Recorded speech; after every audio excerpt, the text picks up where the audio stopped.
बरसात की रात थी। आसमान में बादल गरज रहे थे और गांव के चारों ओर सन्नाटा पसरा था। दूर घाटी के छोर पर खड़ी थी तिलिस्मी कोठी। टूटी दीवारें, झूलते दरवाजे और बरामदे में उगी काई जैसे उसे जिंदा दिखाती थीं। कहा जाता था कि इस हवेली के मालिक ठाकुर दमर सिंह किसी गुप्त तंत्र साधना में जुटे थे। एक रात वो अपनी पत्नी और नौकरों समेत गायब हो गए। उसके बाद जो भी वहां गया वापस कभी नहीं लौटा। कई साल बाद 4 कॉलेज के छात्र विवेक, सोनू, तान्या और श्रुति उस कोठी की जांच के लिए आए। सब कैमरे, टॉर्च और उत्साह लेकर पहुंचे।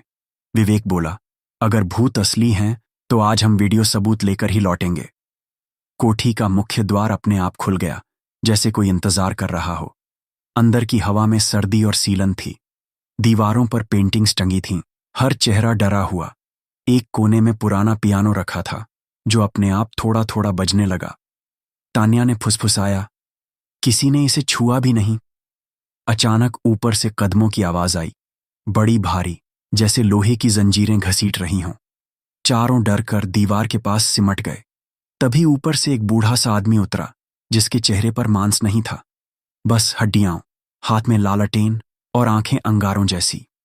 वो बोला, मेरी साधना अधूरी है।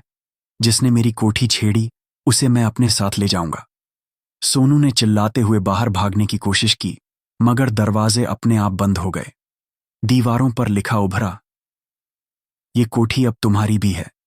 विवेक ने साहस जुटाया और वो डायरी उठाई जो पुराने संदूक में रखी थी।